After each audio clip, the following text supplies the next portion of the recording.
Welcome to Webinar Wednesday here at Legacy Family Tree Webinars. I'm Marianne Pierre-Louis, your host. I'm broadcasting to you live from Eastern Massachusetts.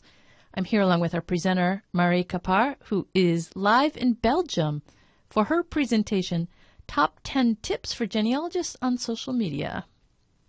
Over 900 of you from 17 countries around the world have registered for today's live webinar. Thanks everyone for tuning in today. Door prizes today will first include the PDF book 500 Best Genealogy and Family History Tips by Thomas McKenty. I'll then give away a digital download of the webinar, Get Grammin', How to Instagram Your Family History by Elizabeth Swanee O'Neill. I'll then give away a copy of our Legacy 9 Deluxe software. And finally, I'll have a free month membership to Legacy's FamilyTreeWebinars.com to give away. To be eligible to win, you just need to be present during the door prize portion of today's live webinar. I'm pleased to welcome back to Legacy Family Tree Webinars, Marie Capar. Marie is a historian and professional genealogist based in Belgium. She's passionate about family stories. Marie is the author of the Guide to Genealogy in Belgium and has been a historical consultant for several Belgian and international media. Since 2021, Marie has worked for MyHeritage as the country manager for France and Belgium. Please join me in putting our virtual hands together to give Marie Capar a nice, warm webinar welcome. How are you, Marie? Welcome to the webinar. Thank you, Marianne. Hi, everybody, wherever you listen to in the world.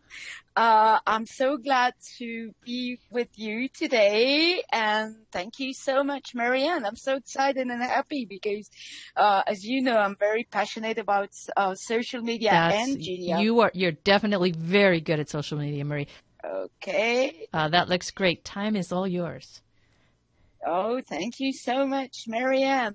And thank you, everybody. I'm so happy to be with you all to talk to you about two of my passion combined together, family history, genealogy, which I've been doing for many years, and social media, who I must confess I'm a little bit addicted to.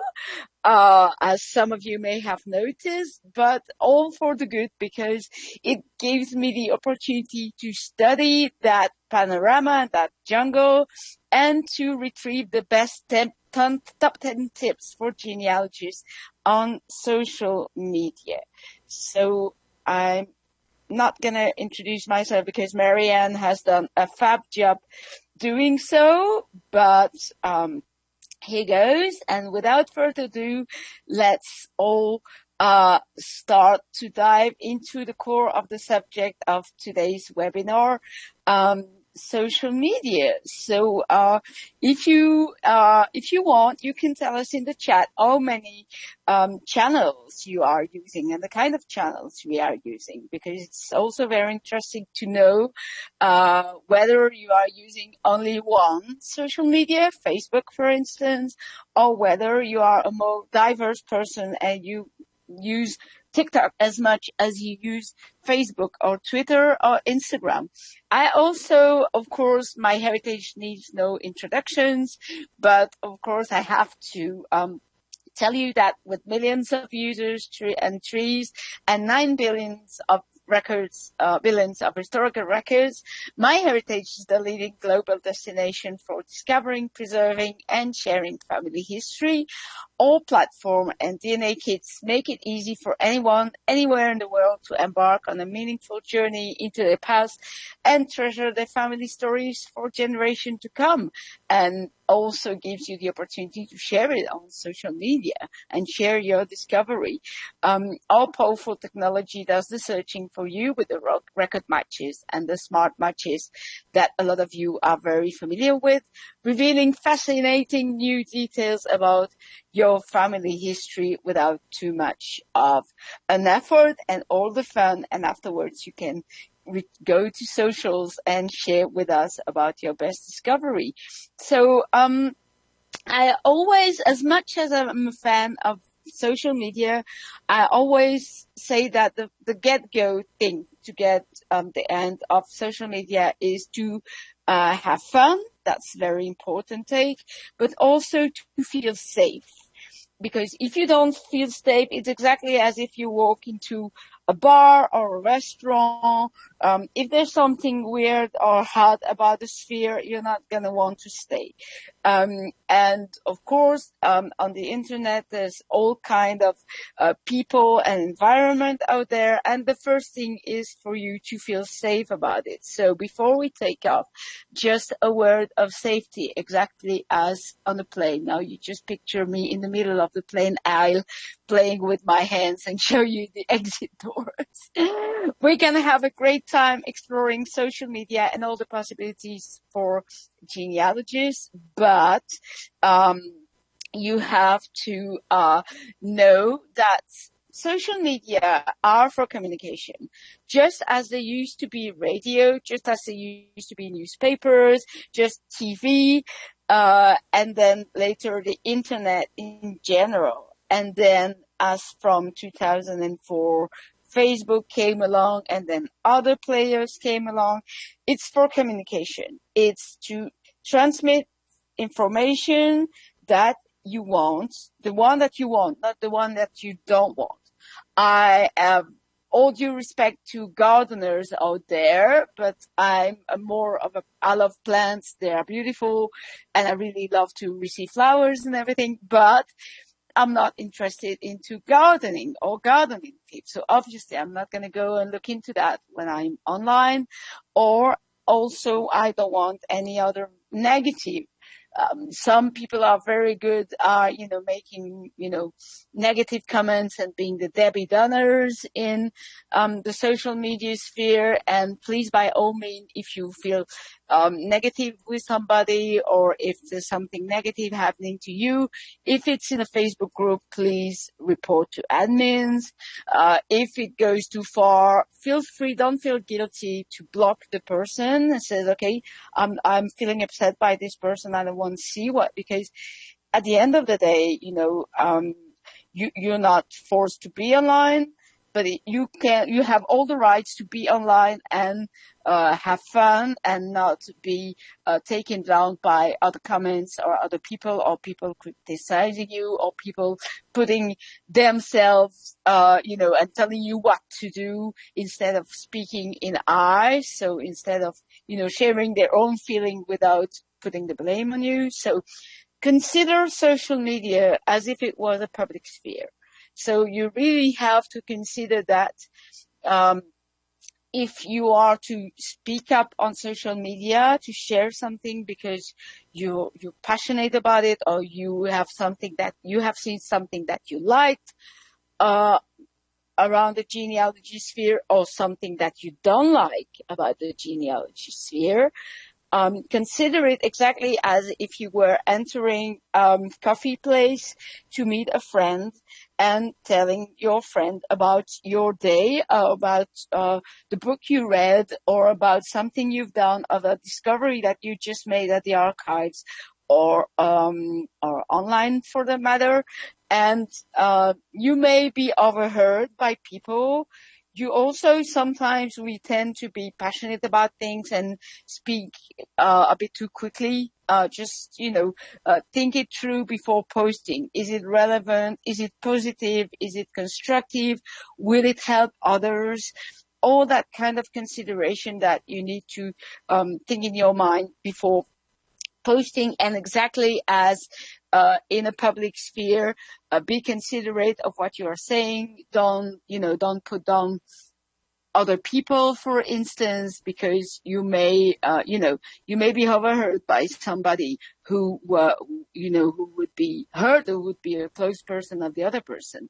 If you don't feel comfortable or feel anxious or overwhelmed by your use of social media, take a break. Don't feel guilty.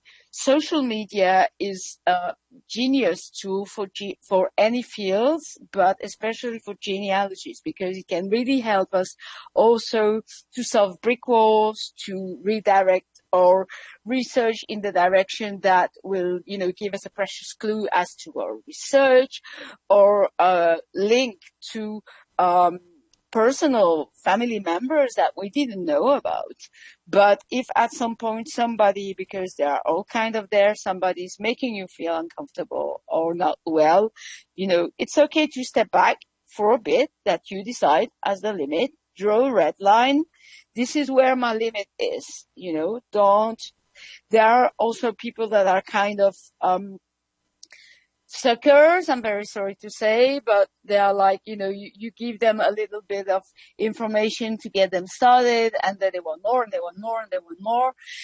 Just kindly remind them that you are not there to be at their disposal 24/7, and that, you need to, you gladly help and advise, but, it can't be all the time, always, or you'll gladly give them resources for them to research. In their own term, because at the end, it's like the parable of the fisherman. It's like, okay, you can give somebody a fish and he will eat one day, or you can teach them how to fish and then he will fish all his life. So, that's one point. Also, be wary that often there are many things that you see on your timelines, on your browsing of your social media use. If it's too good to be true, it's probably not true.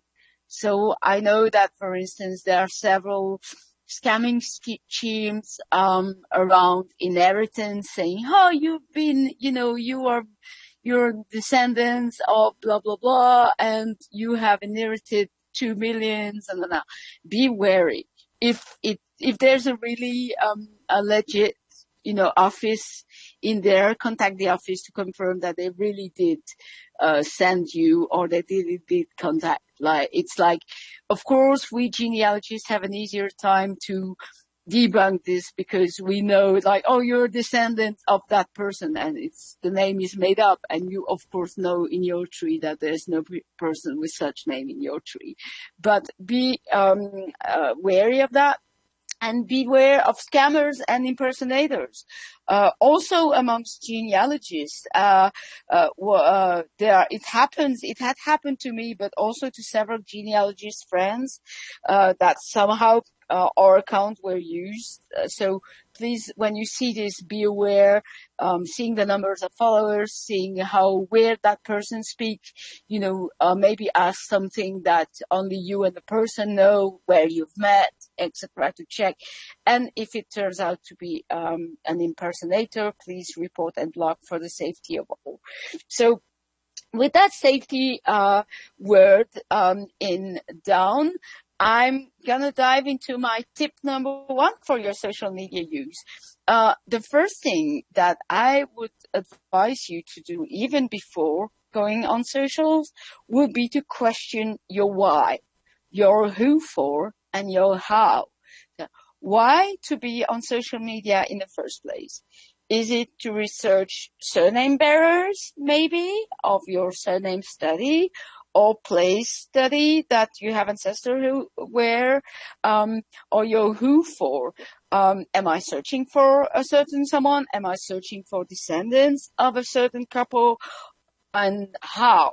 How am I going to do that? Am I going to use one social media, but then I'll probably miss if my cousins that I'm looking for are using another social media.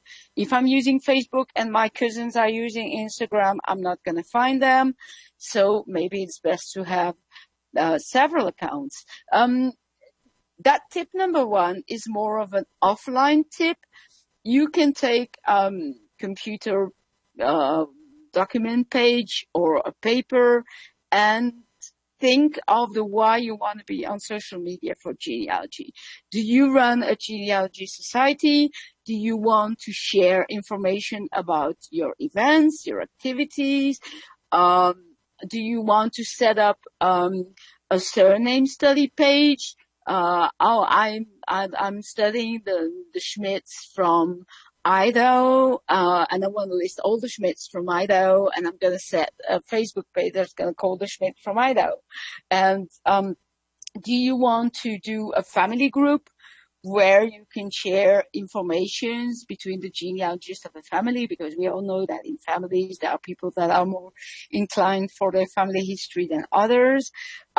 So just take that moment. It can be like 5 minutes, as it can be hours also, onto the why you want to go on social media and what you want to do with it. You want to announce events. You want to get in touch with people you know. Do you want to get in touch with people you don't know? Do you want to solve a brick wall? Do you have a family heirlooms that needs more clarification as to where it is, what it is, like medals or painting or something? Or do you want to trace biological family that you have? Or do you have questions because you can't read the record, or you're not sure about that name of the town in Germany? And so maybe you want to find you want to find yourself a Facebook group that specialize into German genealogy that will help you understand the name of the German town that's in the record, for instance, of the German and writing, which can be quite special depending on the period. So that's all the question. And also, don't be afraid to go back to your why. I'm on social media every now and then. I'm not saying like every week or something, but every few months, just, okay, is it far? Is my use of social media far or distant from what I wanted? How does it resonate with me? Is it good? Or do I want to change my target a bit? Or maybe there are things that have surfaced in my genealogy record, such as DNA matches, for instance, or any other new information that needs to take a new angle on social media. Also, am I on social media to tell a story? Do I have a special story to tell about one ancestor, one line, one particular moving discovery that I've made that I want the world to know about because I found half brother on MyHeritage, for instance, or just the way that it happened to me? I'm still, shoemakers are always the last to wear the latest shoes.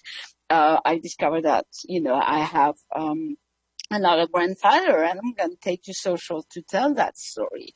So the why could be to find new ancestors, because you will find cousins who will bring more information to your questions, and maybe more pictures or maybe more document to connect with cousins, relative, biological family, to find photos, heirlooms, pictures, to learn new genealogy skills. Do you want to learn more about DNA? Do you want to learn more about Swedish ancestry? Do you want to learn more about that particular state that you had never thought you had family but then you discover in the 1950 census collection on MyHeritage that you do?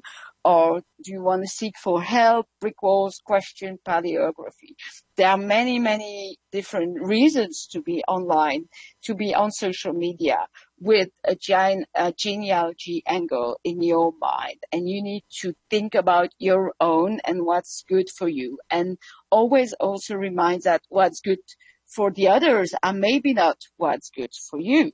So, to each his own, maybe, and it can also evolve. It can also change from one moment to the other. 3 years ago, I really had no reason to search in Wales, particularly, and since I have my biological discovery, then I discovered that I have a lot of ancestors in Wales and a little bit in Ireland, and now I'm resourcing to those Facebook group and research groups and information also to find pictures of the places where my ancestors live, because of course you can also Google it and find it on Google, but then in local history pages or local history groups, you can say, hey, my ancestors, I just discovered that I got a line that's coming from that village, and I was wondering whether you had pictures, because maybe other members of the group, they do hold pictures of the place,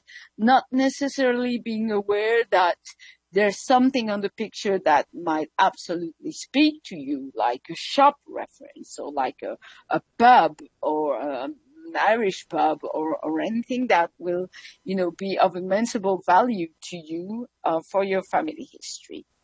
And question which channel you will use. How much do you want to use it? Do you want to be like a on-off user, or do you want to be a frequent user, or just like me be addicted to socials? And I'll talk about time management a little bit later in the webinar. Social media can be very, very time consuming. And often I have people coming up to me saying, yes, but it takes too much time. You can't stay like 5 minutes and then, move on. You need to be full on or nothing. It's not actually very true. It's up to you. It depends how much time you want to dedicate on. There are people on social media that are there 24/7. There are people that make social media their work, and even sometimes with, blurry boundaries between private lives and public and working life. But it's up to you to set yourself the goal. And once again, this is why I wanted to put safety first, because it's the importance of, if you're comfortable and okay and safe and having fun with being 24/7 online, then why not? But if you're good with 5 minutes a week on your Sunday afternoon, then why not either? So, checking your goal, making a plan, maybe using mind mapping or doodling to think of your social media use, and allow space for social media wandering. Exactly the same as we've all been there. We're in the middle of census return for our family members, and then we want to use the FAN method, the Friends, Associated Neighbors method, and check the pages next and the pages before to see the kind of neighborhood that is there. And it's the same with social media. Allow yourself also space for social media wandering, where you can just enjoy and skip whatever you're not interested in and focus on whatever you are interested in.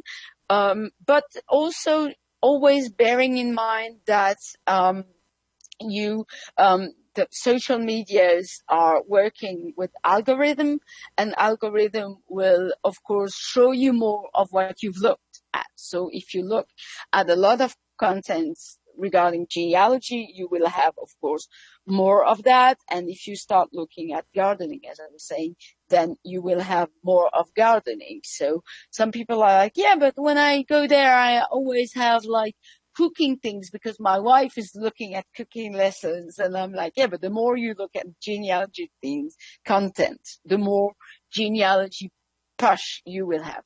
So, learn the languages. Social media, it's like visiting a foreign country. There are different languages, different costumes, and each is different. It's not social media land and everything is the same. It's like different states, and each state will have its own way of doing things. For TikTok, it's going to be viral sounds. It's going to be more videos. It goes really fast and quick, not a lot of hashtags. And for Facebook, it's going to be not a lot of hashtags, but more text supported by some pictures. It works better with picture. And as a whole, content with audio and video works better than just pictures, and pictures work better than just captions, and captions work better than just like a sentence or, something. Some people are just posting like a regular sentence and then saying, yeah, it's not working. Yeah, if you had a picture, then it will help.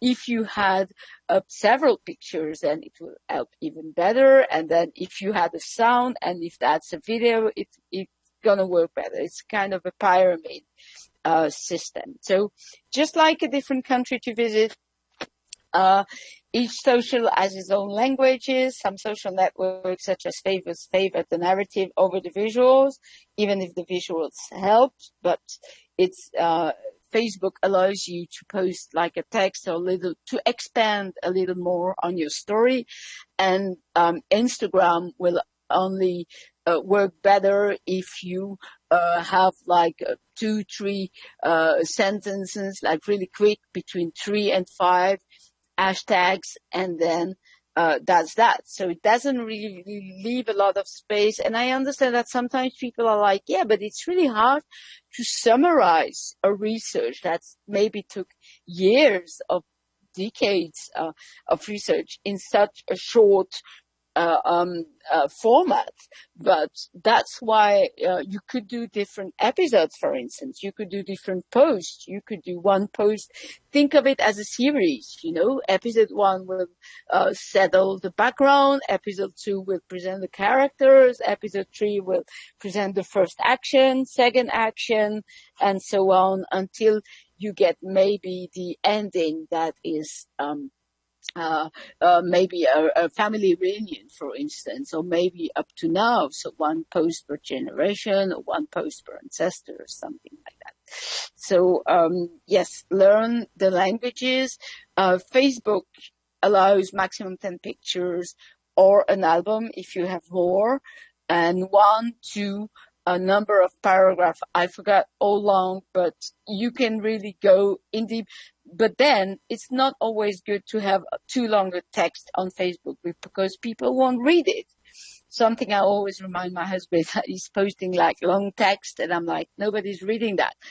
You need to be shorter, like 2 or 3 paragraph max, which is already a lot for social media nowadays. I wouldn't have said that 15 years ago, but nowadays, yes. Twitter has a number of maximum character, but what you can do on Twitter is a thread.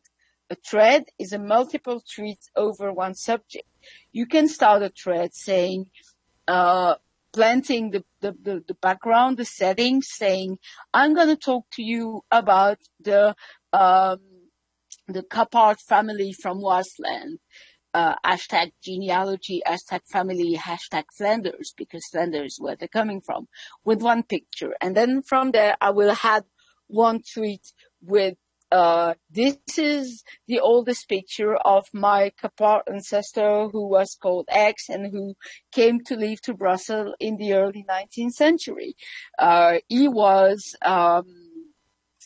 working in the shoe trade, and he married his wife, name of the wife in X, and so on. And you can add a lot of tweets, and then it all unfolds to the reader, and then the reader can read it as episode. Instagram will work best with a kind of picture carousel, also 10 maximum, just as Facebook, because Facebook and Instagram unite under Meta, which is the company they belong to, or video and captions, or stories. Instagram has stories. Stories disappears after 24 hours unless you save them as highlights. And you can create an highlight that's called genealogy and put a lot of things under that, or you can create an highlight per line or an highlight per ancestor. You can do all sorts. And TikTok, you can use a sound. TikTok is really much with the angle of having fun and being light and doing little challenges and dance often sometimes. There are some people who I didn't really have the time, but I wanted to do, for those familiar with it, but the Wednesday dance. I dance with my hands, and I wanted to take like captions of hands, in the records when they digitize the records and you see the end of the operator on the record. That was something that so TikTok has this really fun touch to it that is really based over viral sounds. So you should always check the trends in no matter what social media, but especially on TikTok. Check the trends, use the viral sounds to build something about your family history. Maybe there was this trend on TikTok lately about people reenacting their ancestors, playing their character themselves as their ancestors, and then replying as their own selves. So, for instance, I have red hair, and I made one about, oh, you mean they don't chase red hair anymore? And then the me of now, I'd say, no, it's even a very high hair color. People are looking to it, and then me played when I played the ancestor. I was like, oh wow, that's really good, my descendants. I'm really proud of you, or something. So there's a fun touch to TikTok.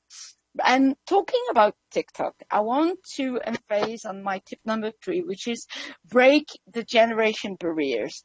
Of course, a lot of us, and I put myself in the old people category, even though I'm not 50 yet, but I put myself in the people who have known the before social media, and we have a lot to learn from the native users, the youngsters who are genealogists. There are a lot of genealogists out there who are using social as a natural because they grew up with it. We didn't grow up with it.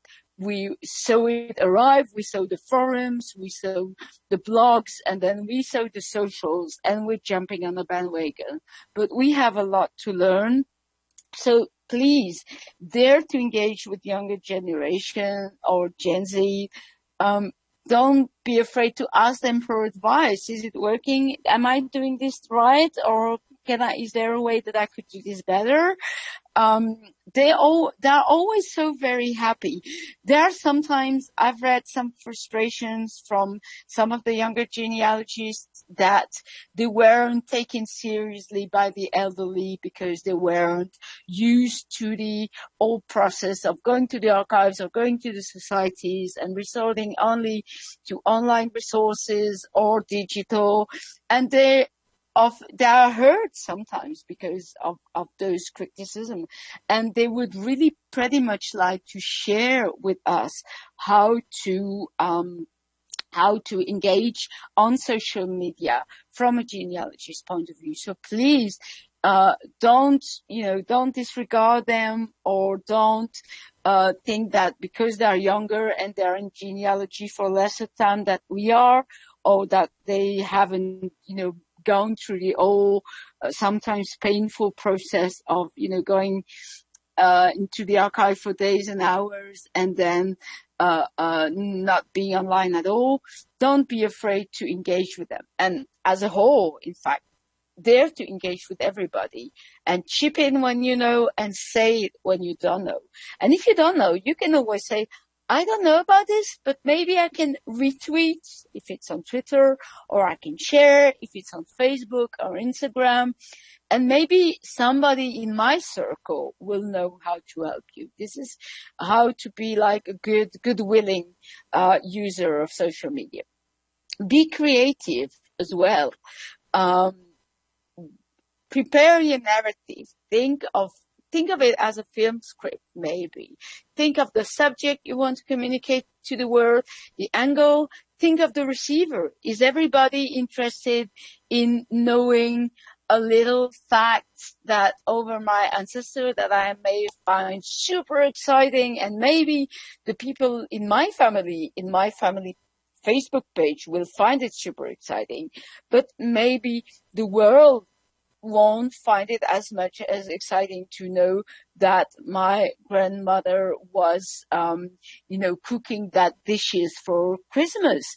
But maybe you can use the fact that your grandmother was cooking a certain dishes for Christmas or any holiday, as to a more general, what were the people in my family eating during the holidays? This may be of interest for a broader, larger circle of people. Think of the receiver, plan ahead. Build your own social media narrative. You can focus on one line branch or ancestor, or maybe you can do for international, I know it's just passed, but for next International Women's Day, you can do a post about each of your female ancestors, or you can do one post about several of them in a row, saying one paragraph about one ancestor, one paragraph about another, or maybe one post about another, one post about the next one, and her mother, and so on. Or maybe you can also focus about one town and say, okay, all my steins were from a certain town in Poland. I want to focus on their history, and I'm going to do research in books or online resources and on my heritage family tree, and write something about that angle, about that town in Poland who held so many of my ancestors. Maybe I can do something with an art design, with maps to show where they lived, to show the distance from where they were all living from, and, the places they attended, the celebrations they had. And you can use stock pictures as long as you have the rights, or as long as you arrange yourself with the rights that are linked to the pictures, or source the origin of the pictures.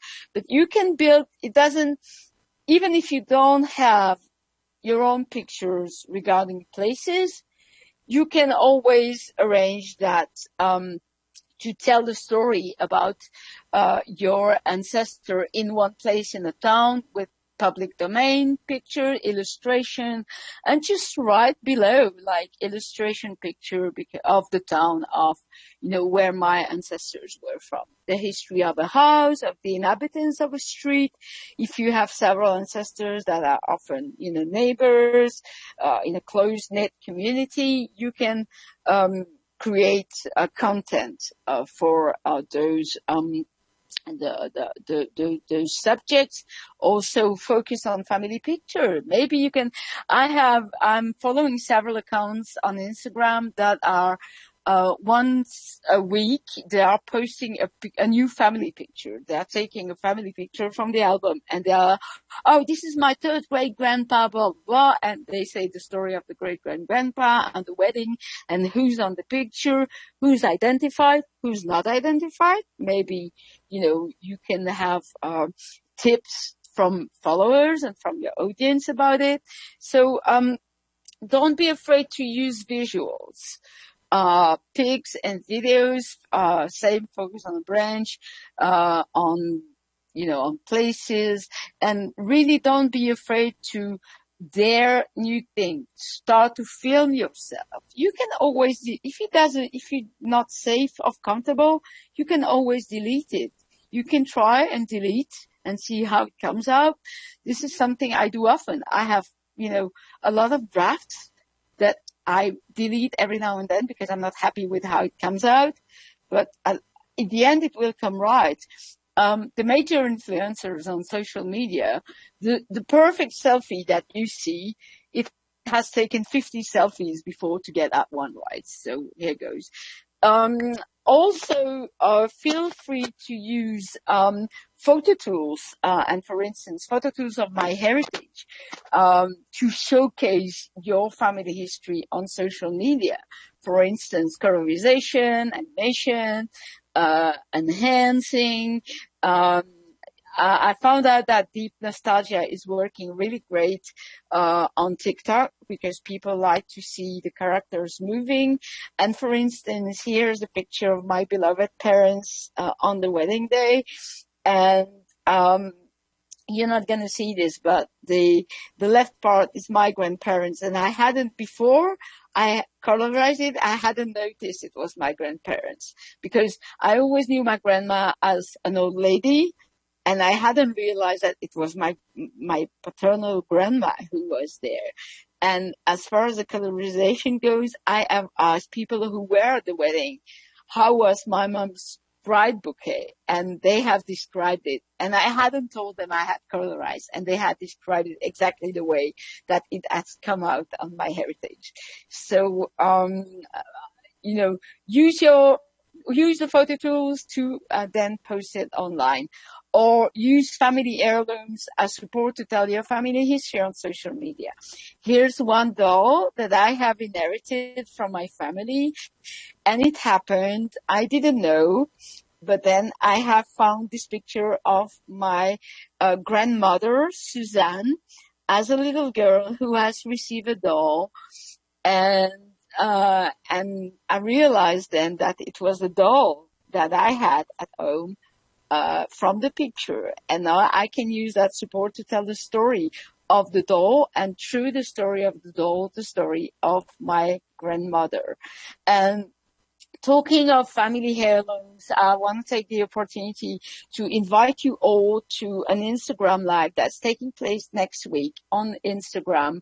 I don't have the dates, precise date, but it's on MyHeritage. It's going to come up really soon with Chelsea Brown, who is a celebrated heirloom hunter who reunites albums, pictures. There was a recent nice Civil War photo album story with her that she has traced the descendants of the owner of the album, and she had, give it back to them. Also love letters, all kind of heirlooms. It's so very exciting to be for MyHeritage to be working with her, and she'll be giving an Instagram live, because live is also a way to share things on social, whether you want to share a feeling of an instant because you feel you need to share something, or whether you want to do a special subject. You can arrange a regular appointment with your audience saying, oh, I specialize in Norwegian genealogy. I meet you every Saturday at 2 p.m. for our Swedish genealogy point. And then your audience can ask questions, and you can, engage conversation starting on subject. And you can also, of course, use or celebrate and loving AI time machines to update your profile pictures on social media. This is something that is really fun and easy and to do, and which often brings attention, because people are like, wow, those pictures are stunning. And yes, you can see that they are. And don't just sit there. Some people are using social media the way that they would read a forum back in the days. They would just post something and then don't trigger the attention, or don't trigger the exchanges with the people out there. And, engage, like, retweet, share. It often comes from, it takes two to tango, but go on other people's posts, like what you see. I'm not telling you to like something you don't like, but if you see something you like it, share it, and then perhaps the person of that account will follow you back, or maybe not, but then, maybe the content will pop up more often on your timeline, and maybe in the end, that person will end up following you and will end up taking interest into what you're doing. And then it's a two-way street. You're going to have like mutual exchanges. Don't just post things and then close the computer and go and do something else, because that's not going to nurture your social media content. You really have to engage, reply to comments, even just to say, oh, that's really nice, or I like that, or how did you do this? I really love your picture, or nice family photo, whatever triggers your interest. That's really, social media are like a huge, toy, trove. But so sometimes it's really easy to get lost, but you really need to do your part and to participate. Ask questions to your followers, ask your brick folds, ask family photos, ask about, tell about your ancestors, or ask your community, what do you want me to talk about? I specialize in Swedish genealogy. Would you be interested into hearing about different towns in Sweden? And then somebody will say, oh yes, I've got ancestors from there. I would like to learn more in a quick and efficient and fun way. So that's one way to do it. Dare to explore. Dare to explore several social medias. Don't just limit yourself to one. Create accounts to a lot of them. Snapchats. So by the way, there's a nice new MyHeritage Snapchat filter that just came out for Rootstack. Pinterest, you can do a mood board with a picture of the places your ancestors were born in, or occupation, or just a family history mood board, or family history quotes that speaks to you. You try. My advice would be always to create yourself account, even though we don't have the same amount of use of social media. Some people are more Facebook, some people are more Twitter, some people are more Instagram, some people are more TikTok. Have accounts on all of them, just to be found. If others are looking for their cousins, we need to be a good family member into making ourselves traceable, if we want to, of course, to each his own. But don't disregard social media just because you don't have the time to go on all. Also, you can use platforms that allows you to cross-post. For instance, on Facebook and Instagram, you can use only one. You post on Instagram and then you share it automatically to Facebook and so on. You can use platform for more advanced stage of scheduling posts and dealing with the time. Dare to use TikTok. I know that there's a lot of talks about TikToks lately, but TikTok is a great way to share your family history. And one reason for that is that there's a lot of people on TikTok. When I first opened TikTok in my life, I said, oh, that's where the people were all this time. When I saw the numbers, we have here there's one video of MyHeritage that did 2 million, and one another did 27 million thousands.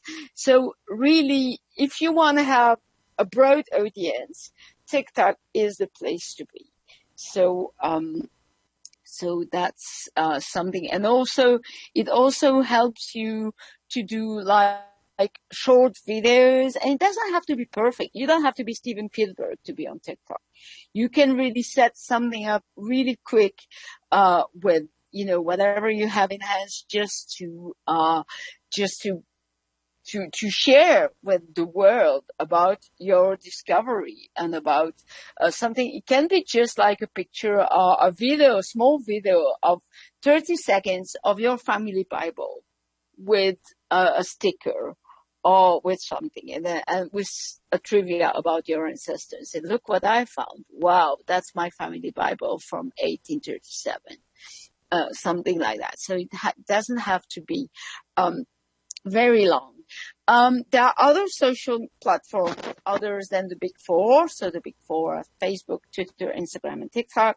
But there are also LinkedIn. LinkedIn is often overlooked because it's more than just a professional connection platforms.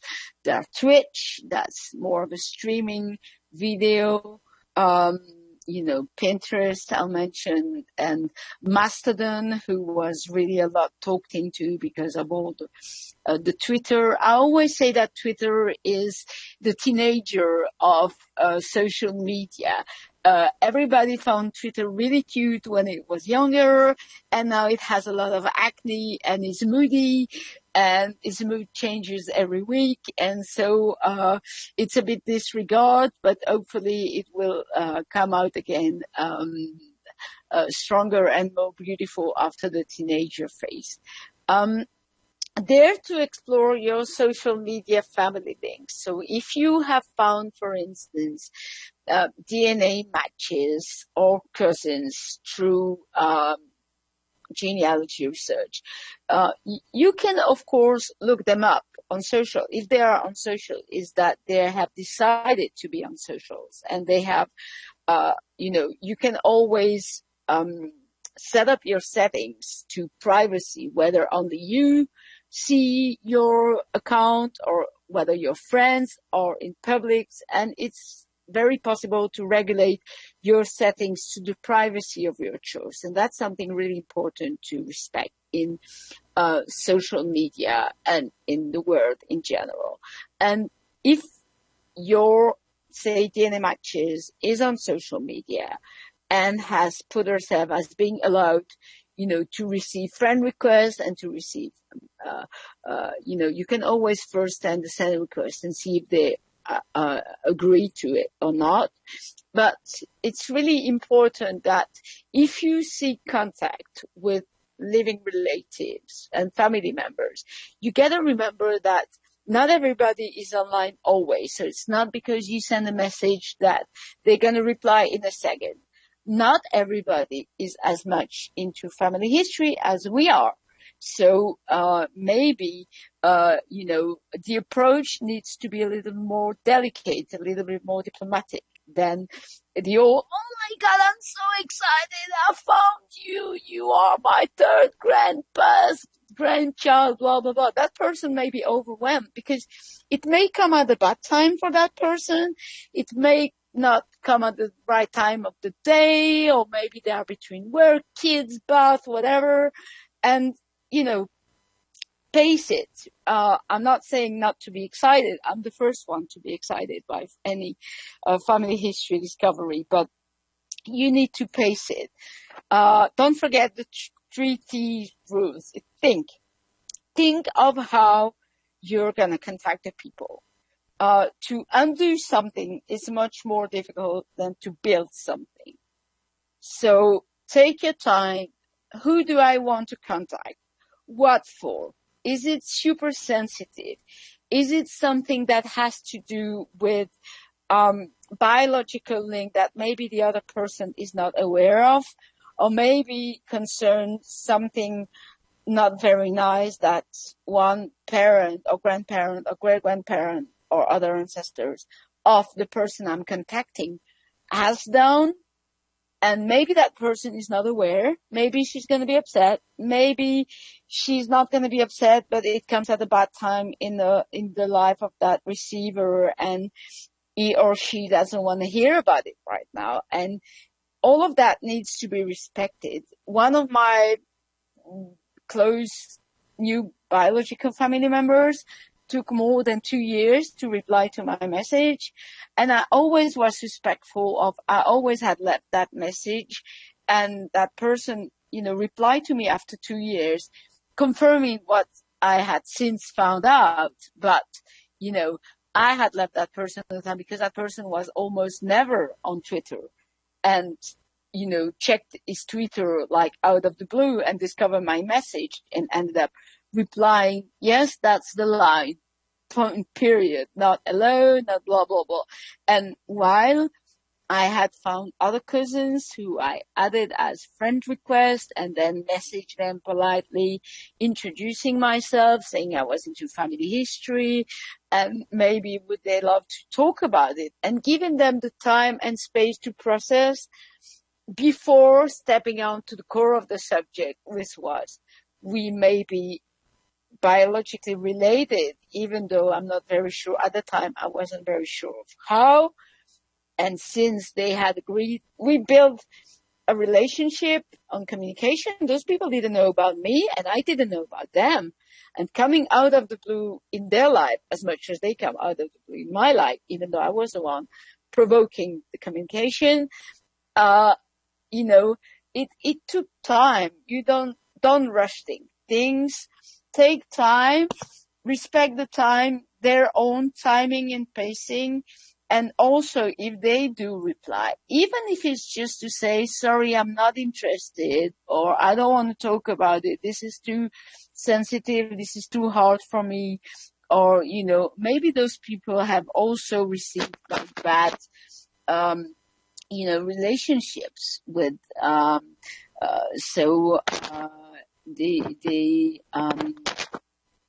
with the family. So that three important rules. Manage your time, which is absolutely what I'm not doing right now. with the webinar, but manage your time, dedicate special time for socials. A lot of people think that I'm always online, and it's not true. I'm not always online. I just have a good use of my online time, which may come across as being all over the place when I'm not really, because I'm not 24/7 online, thank God. Use a 5 minute morning, 10-minute lunch, 20-minute rules over 10, 20, 50 minutes the way you want. And schedule posting if possible. Use Hootsuite, use other social platforms to post. Take time off. It's important. It's important to shut your phone at night, for instance. It's not all about being all online. Being online is so fun. It's like genealogy. You fall into the rabbit hole and you don't stop. That's the common point between family history and social media, but it's not all about being online. Don't forget, if you're managing Facebook groups or a Facebook page, some people may not be on those socials. So if you organize an event, be always sure to think of the people who are not online and who may be interested in the activity as well. Maybe they are not ready to go online yet. Cool. On socials. Cool. But don't forget about them, because otherwise you will only enlarge the digital gap more and leave them behind and leave them maybe resentful of, not being aware because that information was on social only. Think of the people who are not on social. Of course, create events for your invitation, for your social media, invite people. Don't spam. Because a lot of people are like, they organize one thing and they want the world to know about it. And they send the whole list, including the neighborhood watch, including the dog walker. And they're like, no, not everybody is interested into you organizing a genealogy event. Start with the members of your genealogy society, and then tell them, feel free to invite other people who may be interested, but don't spam, because that's the best way to make people flee. Activate your notification and, allow your device to alert you when your favorite account posts. That's what I do, and that's very useful because it helps me to be super reactive while not being all the time online. Auto notification. Just as in genealogy, multiply your sources. Don't limit yourself to one social media. Fish in every pond. Check new sources often. And most importantly, celebrate and have fun. It's like genealogy research. No point into being in genealogy if it's to be always whining or complaining about that company or about that society or about the other genealogies. No, let's celebrate our ancestors by sharing their stories and the materials we have or the material we are searching for. Also celebrate your peers, celebrate your friends in genealogy successes. And, hopefully they will celebrate yours as well. Wish people a happy birthday. Every day I go through the birthdays in my timeline and I wish people a happy birthday, even though it's people that my only interaction is more or less wishing them a happy birthday. But they're like, oh, that's genealogy. She's nice. And maybe one day that person will help me with a question I have in a genealogy group, just because he or she remembers that I had wished her or him a happy birthday. So it's all about celebration and having fun. Nothing like practice, practice, practice. What can go wrong? To the worst, you can uninstall the app, you can block people, and you can delete your post if you made a typo, because Twitter can't be edited unless it's Twitter Blue paying, for instance, or if you find that something is wrong or that it turned wrong because maybe you didn't have the intention for it to turn wrong, but then it did, you can always delete and start again. So nothing like practice, practice, practice. And always remember to have the best of fun. And don't forget to follow My Heritage and Legacy Family Tree. My Heritage is on the Big Four, and Legacy Family Tree is on Facebook and Instagram and Twitter. And Marianne, I thank all our attendees, and I'm awaiting your questions and feedbacks. All right. Thank you so much, Marie. Loads of great suggestions there, all about social media. So appreciate that. I'm going to let you have a break for a minute, and I'm going to do the announcements and door prizes. Then we'll bring you back on. If anybody has, we've got a couple questions here in the questions panel. If anybody has any questions, please feel free to send them. The webinar recording will be available later today. You can find it at familytreewebinars.com. Right on the front page, look under the recent webinars. You'll see it right there in that first position. It's available for the next 7 days for free. And of course, our members have 24/7 access to everything in the webinar library. Here are some of the new webinars. Yesterday, there was a MyHeritage webinar. It was actually really interesting. It was by Gal Zrian, and it was called New Developments at MyHeritage DNA. And she did a lot of discussion about the new CM Explainer. And it was really nice to see in action how that works. And she went into how it was created and the probability, statistics, and all this kind of stuff. And it was very helpful. So if you are into DNA, you might want to check that one out. Last Friday, Elizabeth Schoen Mills was here with her third webinar in her new series, and it's called Margaret's Baby's Father and the Lessons He Taught Me. Another absolutely brilliant webinar by Elizabeth Schoen Mills. We have a new webinar short, 6 Clues Revealed in Census Records by Tara Szymanski. We had a webinar about Percy, and let's see, that's still free through the end of today. And Percy is a periodical source index, and it's now available for free to everyone. And it's a great way to extend different resources for your genealogy research, so you might want to check that out. Uncovering Immigrant Origins Through Cluster Research by Dana Palmer, and then one of our Mexico series webinars, Padrones of the Past, Colonial Era Censuses of Mexico.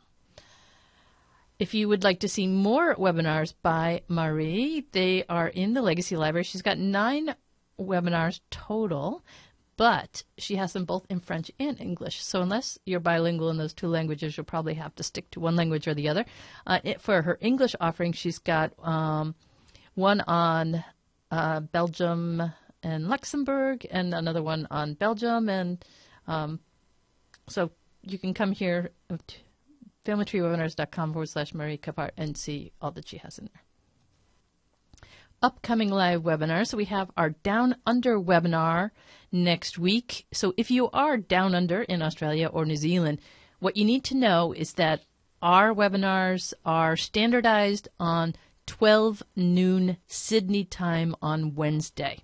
So wherever you are down under, just calculate based off of 12 noon Sydney time on Wednesday. So this is really this Tuesday, April 4th. That's really Eastern time in the U.S. So, but that's coming up next week. Should be a great one. Looking for Aliens Down Under, a guide to Australian naturalization records. On Wednesday, we've got Paul Woodbury coming back, covering your bases, an introduction to autosomal DNA coverage. That should be excellent. We just have a great lineup, loads of webinars coming up. Tick marks and number counts, understanding and using the slave schedules by Renata Yarborough Sanders, and that is the next one in our African Diaspora series. On April 11th, for our MyHeritage webinar, Jenna Helstein will be here with Deep Story, your visual storytelling tool. And then on April 13th, we have the start of our 24-hour genealogy marathon. That starts at 5 p.m. New York time, and it goes for 24 hours. And the final webinar is actually an Elizabeth Schoen Mills webinar that will be available to everyone, the only one that will be publicly available without a membership. So definitely check out. I put the link for registering for the 24-hour marathon in the chat. So you can go there. You can register for one webinar or for 24, whichever you prefer. All right, let's get to our door prizes. Our first door prize is the PDF book, 500 Best Genealogy and Family History Tips by Thomas McKenty. And this is going out to one of our members because this is a member prize. And this is going to Hugh Baird of Victoria, Australia. So congratulations, Hugh, and thanks for being a member. Our next door prize is it's a webinar digital download of Get Grandma How to Instagram Your Family History by Elizabeth Swanee O'Neill. And I've got to go over here to, let's see here. Who are we going to pick for this? That is going to go out to Denise Coruscant. I hope I said that right, Denise. So congratulations, you just got that, won that. Just going to write your name down. And you can expect an email from me with instructions about how you'll get your prize. Our next door prize is Legacy 9 Deluxe software. And this is desktop software. And it will allow you to keep track of all sorts of things right on your computer. And you'll be able to create charts and do timelines and get to-dos and all sorts of things like that. If you would like to win this, go ahead and raise your hand in your GoToWebinar control panel. That is in the upper left. It's a little hand icon in the upper left of your GoToWebinar control panel. So go ahead and raise your hand, and then I'll pick somebody for that. And that is going to go to Sarah Munt. So congratulations, Sarah. Okay, great. And then our last prize for today is 1 free month at familytreewebinars.com. And this will give you access to over 1,900 webinars in the Legacy Library. We're heading straight for 2,000 classes, over 7,000 pages of handouts. I don't think I'll get through all of that in 1 month, but you can try. And let's see, that's going to go out to Brian Piercy. So congratulations, Brian. And I will be sending emails to Denise, Sarah, and Brian with instructions on how they can get their prizes. So be on the lookout for that. If you don't see it, please check your spam folder. Okay, and we do have a coupon code for 10% off. You can use that for Legacy software, new memberships, digital books, Legacy quick guides, and so the coupon code is social media, and that is good through Monday, April 3rd. We have a new month coming up this weekend. 2023 is marching right along. All right, let's bring Marie back, and we'll see what we got here for questions. Okay, Marie. Let's see here. Beverly wants to know, can you have different notification sounds for each social media? What a great question. I don't know if it's possible. Yes.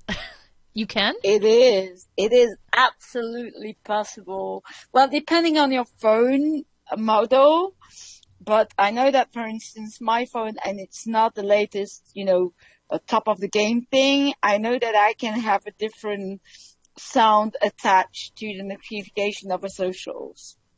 So I will have one for Twitter, one for TikTok, one for Instagram. Well, usually my phone is per default very often on mute, because otherwise I'll go mad with all the the sounds. But I know that it's possible. And let's see. Debbie is saying, don't forget to use vlog for those who are deaf. What is vlog, Debbie? What is it? Debbie, tell me what that is, okay? I know social media. Yeah, but it's also very important to also for the visually impaired people, is to use alt text so that it describes, because I was in pages or important visuals. are more and more on socials, and how your content will, work with algorithm more if you get visuals. But it's very important also to always add alt text so that people who can't really see the pictures get the description of what you're showing. Okay. Let's see here.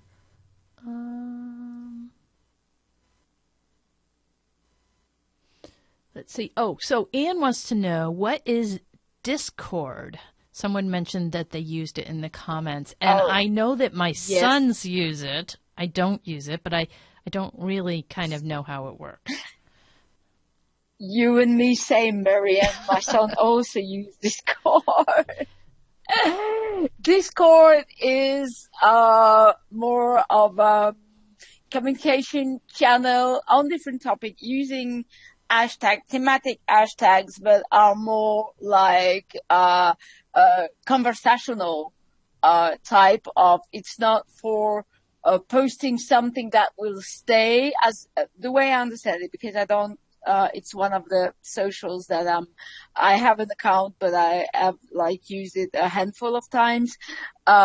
It's more to discuss about subject than to really post something that's going to be stitched and that's going to be for people to read about or share, the way I understand it. So with my limitation of the use of Discord, the way I understand it is more for streaming and a live exchange of a group of people in the same time over channels, thematic channels. So I know that a lot of Gen Z genealogists are on Discord, especially my friend Genealogists. But it's not really for posting something that's going to stay, and then people can browse through keywords and then check content and feed themselves with content. It's more for live exchange. Yeah, it seems to be more like it's more like a Facebook group, isn't it? Well, I'm just guessing here that you have to join a particular theme. It's more maybe like a thematic public WhatsApp or something, like more of a giant chat that you can browse through different thematic, maybe, any interest you have. And there are, several about genealogy, and then you can go on those channels and exchange live. And also I know that Twitch is really also, it's like Discord, but also with video, and people are streaming and they are making live broadcasts, streaming from their home about one subject, and then making, it can be, I know somebody who's making Twitch about genealogy stories around crime. And they are taking one crime that they have found in a newspaper, and then they explain the case, and then they show the records that they have found in relation with the case, that kind. Okay. Yeah. It definitely sounds intriguing. I think it's really intriguing and interesting. Yep. I think my issue with social media is you need to pick one or two platforms to be very involved in. I think it's, for me, it's just too hard to be on all of them. Yeah. Totally get that. Which doesn't mean that you don't have to have an account, because some people you want to reach or that you are looking for maybe use the other platform that the one you are using. So you may want to create yourself an account and be found if it's okay with you privacy wise.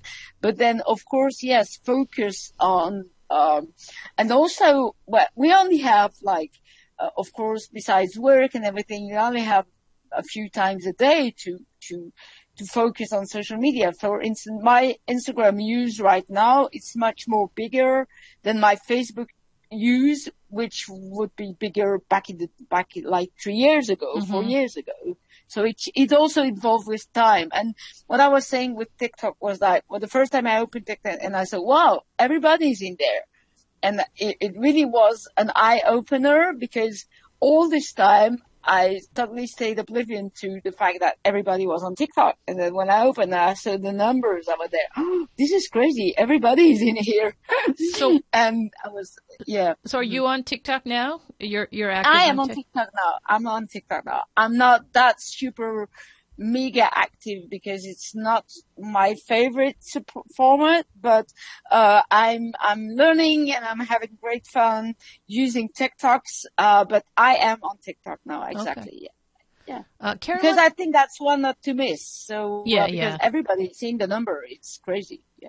Well, I appreciate it when people on TikTok share them to like YouTube or Instagram and stuff like that. So or even Facebook. So I don't actually have to get on TikTok. I did have I had a TikTok account, and then I deleted it. So I think I'm gonna. Maybe you should like, put it on again. I don't know.